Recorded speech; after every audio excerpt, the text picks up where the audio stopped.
I am a deeply lazy man, but I can use that as a quality towards my favor. So what do I mean by that?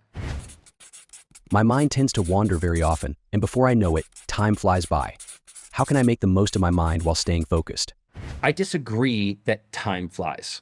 I think there is a state of being where we can be flighty, distracted, floating around in our mind, and then time can fly. There's also a state that we can occupy where we can time box, leverage Parkinson's law. And like I've had what I call Narnia moments. A Narnia moment was like when you come into the wardrobe and you're in this tight little space and then it opens up into an entire new world.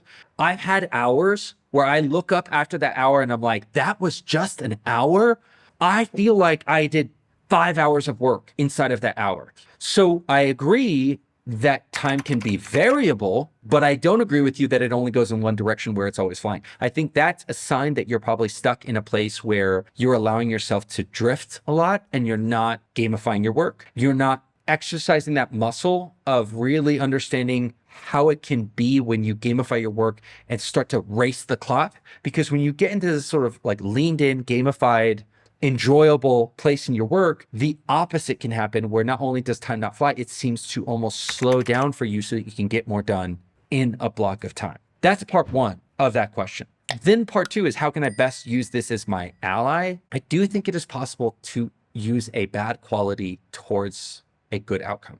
So for example, I am a deeply lazy man. You probably cannot fathom the depths of my laziness. I can be a deeply, deeply lazy man, but I can use that as a quality towards my favor. So what do I mean by that? I don't really want to do icky tasks, and consistency is like my enemy. So Carrie will often put something on my to-do list and say, oh, Demir, this thing, you need to do it for 5 minutes every day now. And now my brain goes into overdrive. I'm like, great, I know I'm not going to do that for 5 minutes every day, both because I don't want to, and two, because I'm not consistent, and three, because like I just don't like the idea of being chained down to having to do something in a specific time for 5 minutes every single day. It just like goes against everything that I want for my life. So my brain goes into overdrive and my laziness goes into overdrive. And now I'm really motivated to figure out a way that I don't have to do that for 5 minutes every day. And this is what I call advanced laziness.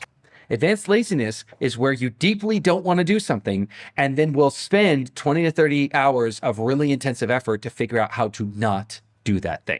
And that's why I'm really great at systems design and SOPs. I want to create systems because I don't want to do it.